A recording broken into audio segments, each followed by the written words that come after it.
Hey guys, welcome back to my channel. My name is Sarah and today I'm going to be going over all of the books that I read in April.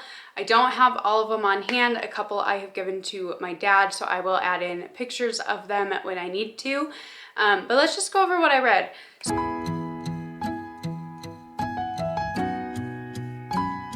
So overall in April, I read 8 books, or attempted to read 8 books. I read 2,387 pages and I had 2 DNFs, so not the best thing ever. I read a lot of thrillers this month. I had 2 5 stars, I had 1 4.5, 1 4, a 3.5, and a 3 for the ones that I did rate. I don't rate books when I DNF them. I don't think that's fair. If I don't finish a book, I don't have the full spectrum of the book in order to give a rating, I feel. And so I don't rate the books that I don't finish.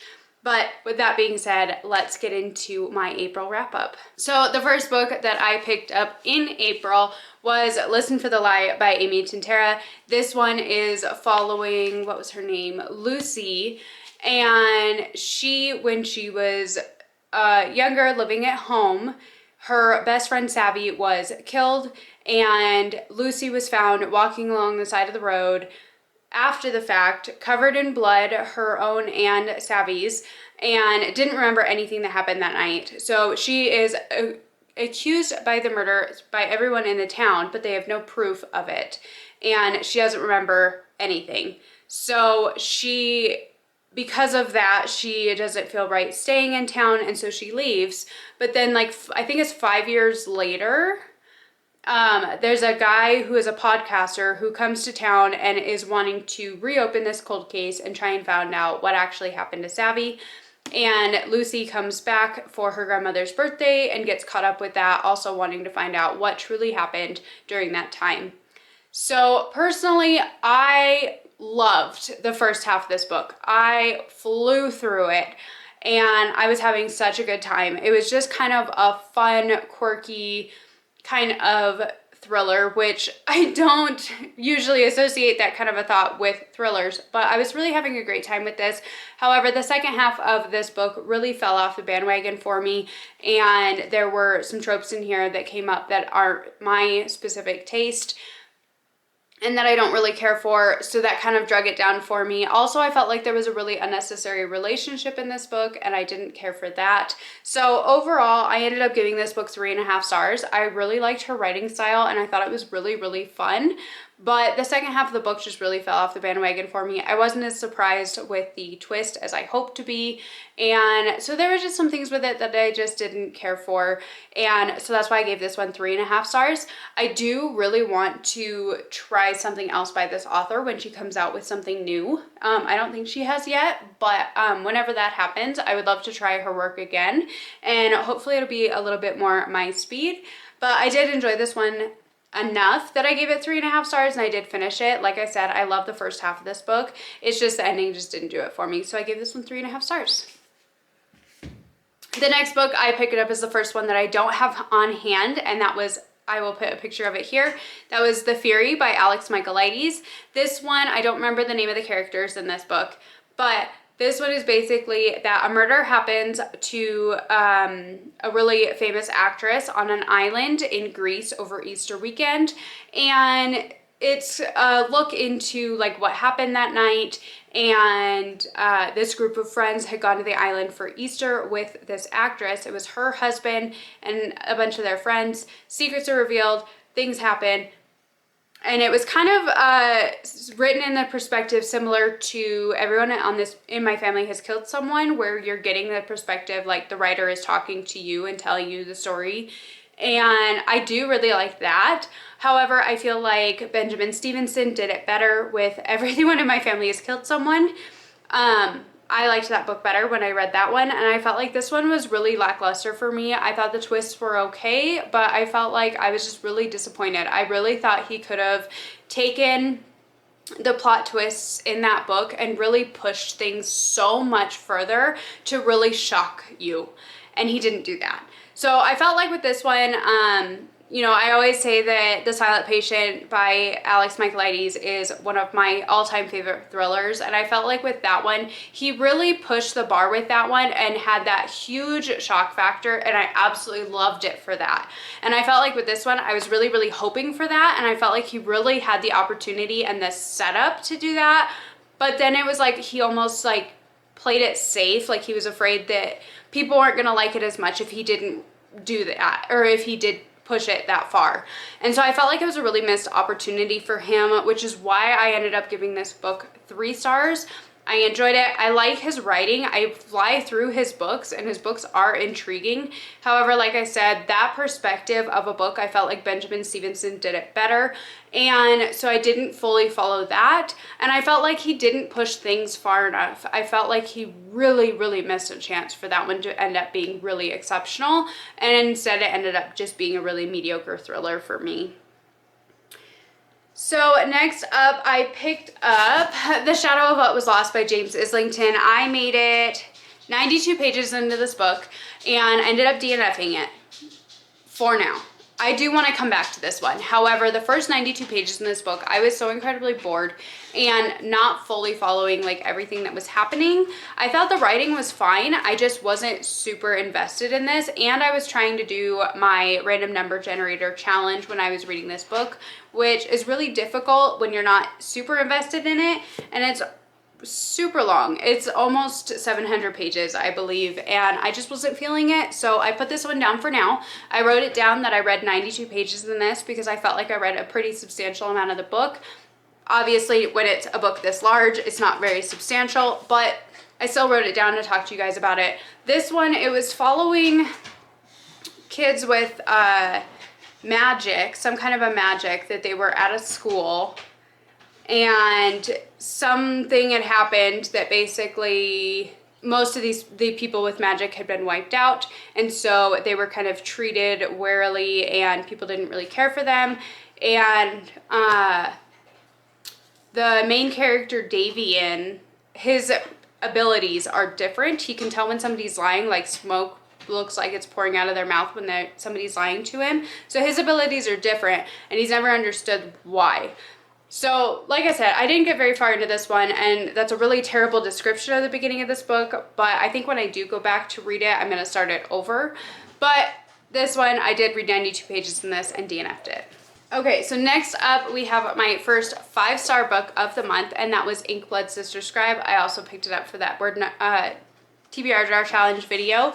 And this one is following sisters who their father passes away, and in a really brutal manner, the one sister finds him on the lawn dead with a magical book that he's touching, has his hand on.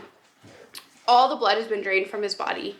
And the thing is with these sisters is that there are magical books in the world, and they, one sister, which sister is it?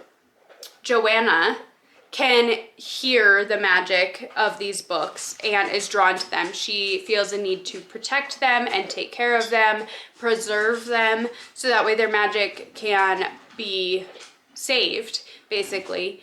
And the other sister, Esther, she's never had that. She's never had that affinity with the books in the way that her father and her sister had, and so she's always felt like kind of an outcast. Her father told her when Esther turned 18 years old, she had 2 options. She could stay at home with her family, but that would put all of them at risk for somebody to try and hunt them down and hurt her and her family. Or she could go on the run every year on the same day and keep moving for, I believe it's like 24 hours consistently. She has to keep moving and go somewhere new. That way they can't find her. So this book is following the sisters after their father passes away, and things start coming into question of what the book was that murdered their father, how it murdered their father. And then there's also another character in this, I think his name is Nicholas, that he has been raised in a big library of these books, and he is a scribe. He is able to use his blood to make ink to write these books and infuse magic in them. So it's following their story and how they kind of come together to try and solve some mysteries and figure out what's going on. This book was so good. I loved the sister aspect of this. It didn't gloss over the fact that these sisters have been estranged since they were 18 after Esther left, and Joanna never knew why she left. So it doesn't shy away from the fact that these sisters have been estranged, but it also talks about how they kind of fall back into the routines of being sisters and the time that they spent growing up together. And I love the sister dynamic in this one so much. I loved the kind of sarcasticness of Nicholas and his bodyguard that I can't remember his name. But I really enjoyed this one a lot, and I gave it 5 stars. It's not like my top book of the year or anything like that, but I did give this one 5 stars, and I really enjoyed it. I'm hoping to send this one or a copy of this book to my sister at some point for our book exchange that we've started. That way she can read it, because I think she would really enjoy it as well with the gothic setting or the gothic vibes that it has and the sister aspect. I think she would really enjoy this one as well. So I gave this one 5 stars. The next book that I picked up was another one that I do not have on hand because I gave it to my dad, and that is Kill for Me, Kill for You by Steve Kavanaugh. Again, I will put a picture of it up here. This is the second book that I've read by Steve Kavanaugh. The other one was 13 by him. I loved 13. It was so good. Kill for Me, Kill for You is that these 2 women have men in their life for one reason or another. They have wronged them somehow and they want them dead. And it's not their husband. It is not their husband. It is a man who is a corporate, man who works in like a corporate desk job kind of thing. He's a high like CEO. The other one is a man who broke into this woman's home, tried to kill her, ruined her life, and she wants him found and she wants him gone. And it's them following their stories through where they don't want to get into trouble and go to prison for murder, so they want to swap murders. And I thought this one was super interesting. He had some really fantastic plot twists in this book, and his writing style is so intriguing and it's so easy to follow.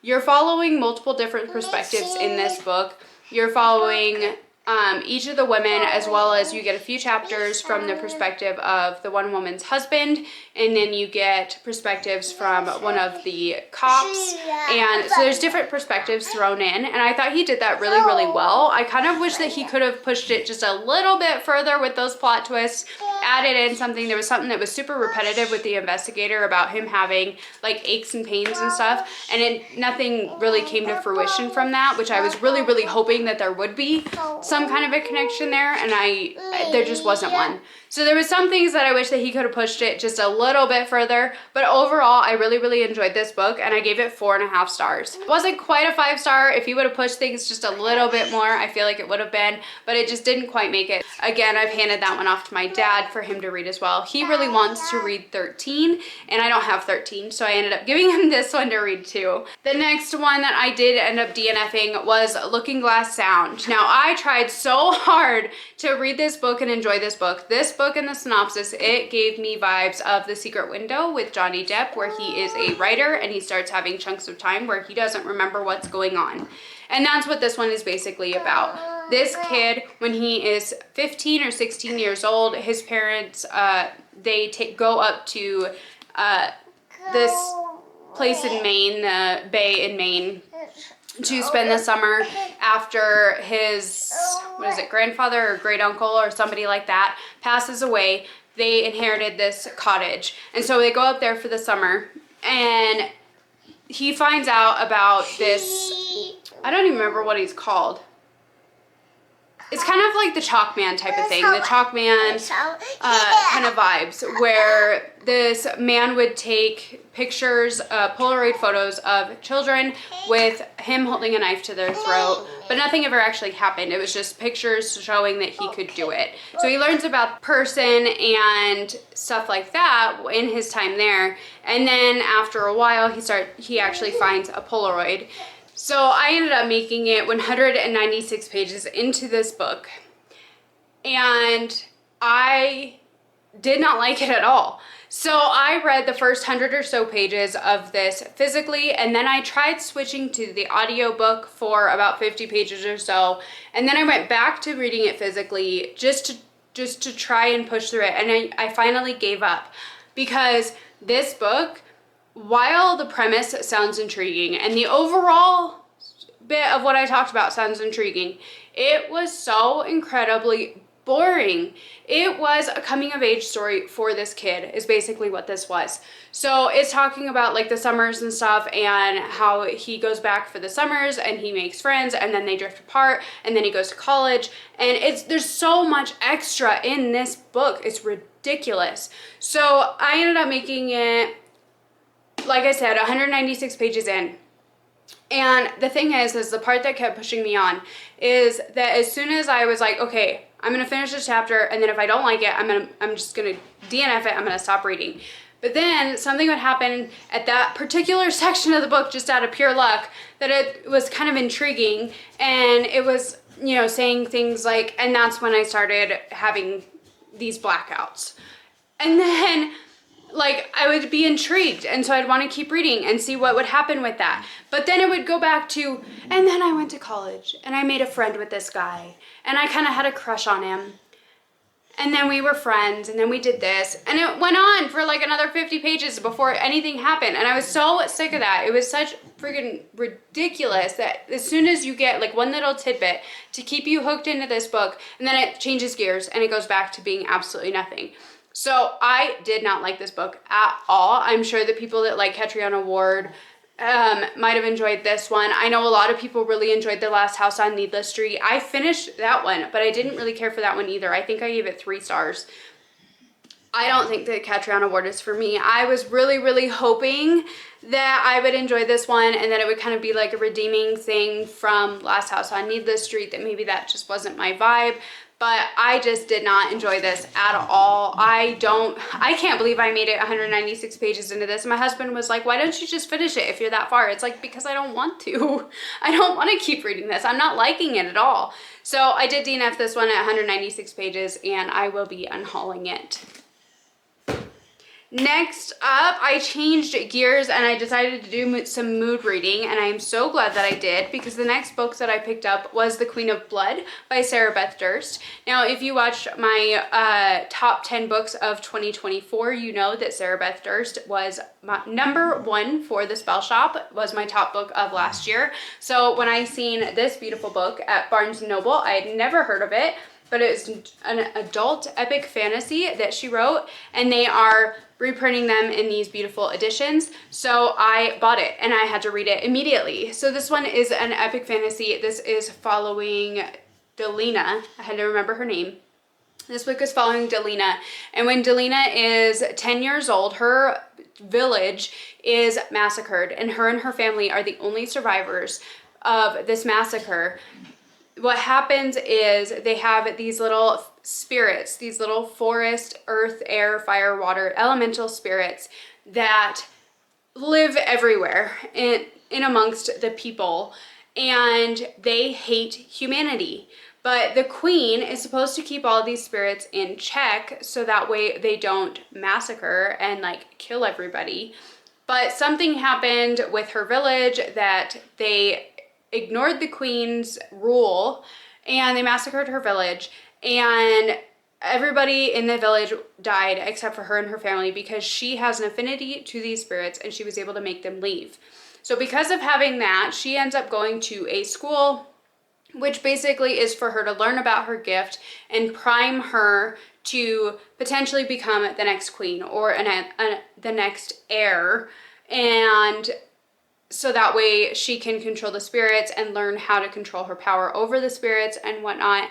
This book was so good. It had the cozy elements of The Spell Shop in a way, but there was such higher stakes. There was higher stakes because she was doing this for herself, for her family, for the people, wanting to make sure that what happened to her village doesn't continue happening. So it starts out when she's 10 years old, but it also moves through the years pretty rapidly. It tells you that it's like 5 years later or 4 years later or 2 years later. So we jump through time quite a bit, but this book was incredible. I loved this book so, so much. The next one in this edition comes out on May 6th, and you can know for a fact that I will be picking it up. I already have it on my TBR for May. If you haven't seen that, I can link that one in the description as well.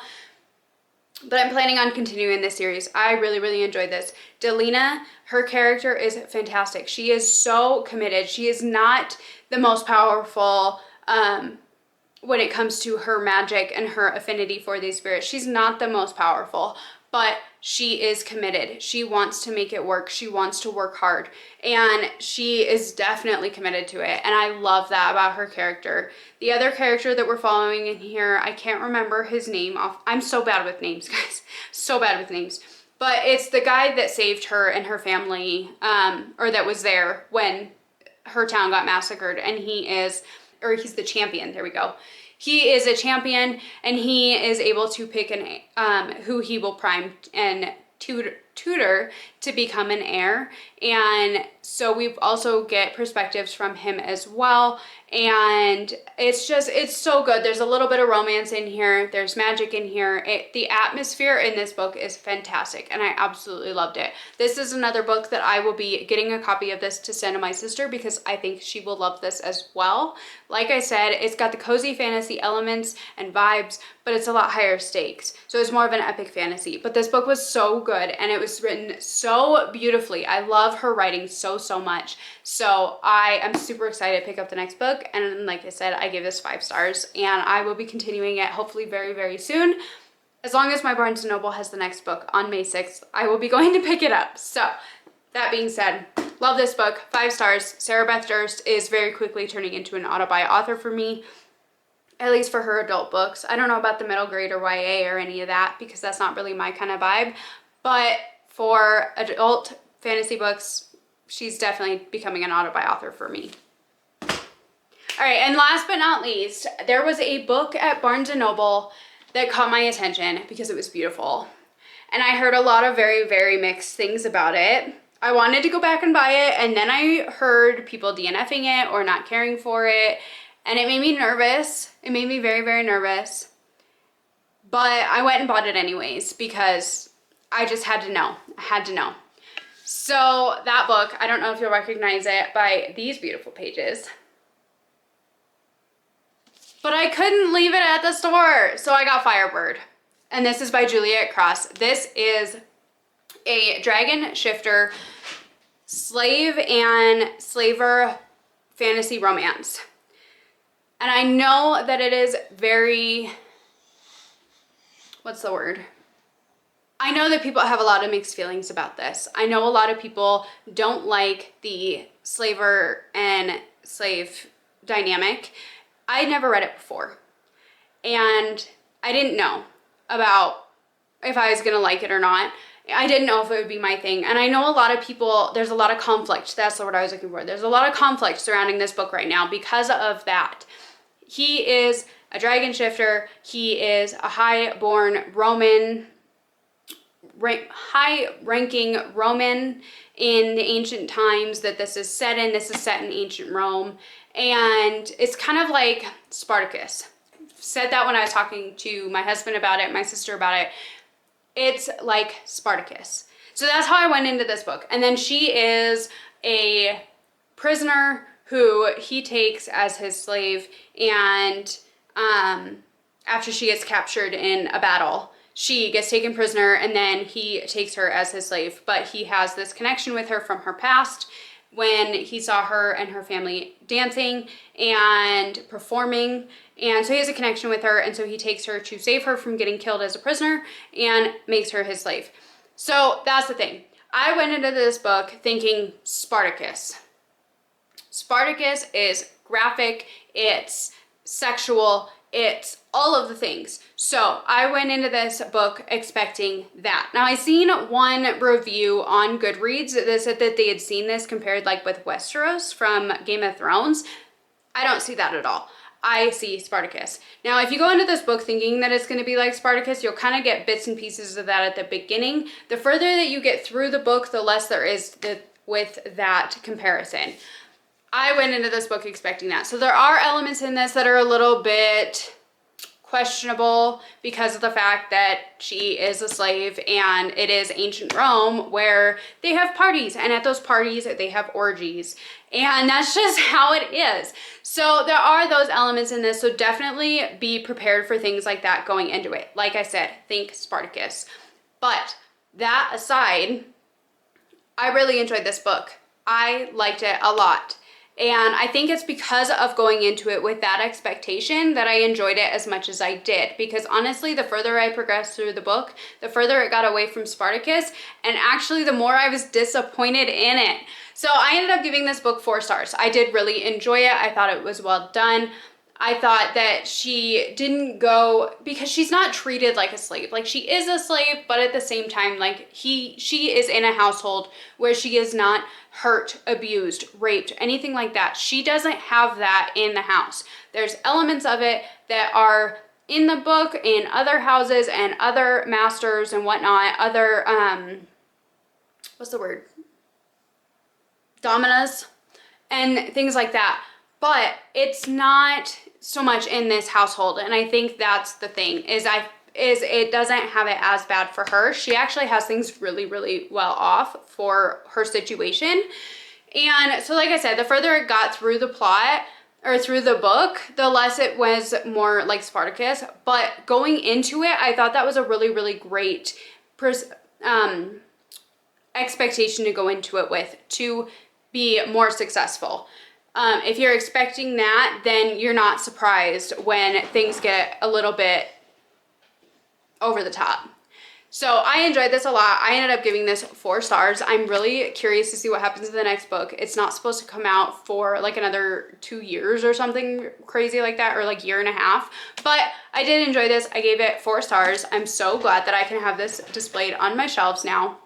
And like I said, I really ended up enjoying it thanks to going in with that perspective. So those are the 6 books that I finished, the 2 books that I DNF'd this month. And so that is it. If you enjoyed this video, if you've read any of these books and enjoyed them or didn't enjoy them, I would love to hear your thoughts in the comments. And thank you so much for hanging out with me for a little bit. If you would like to, please like, comment, subscribe down below. And I will catch you very, very soon with my full April haul. Bye.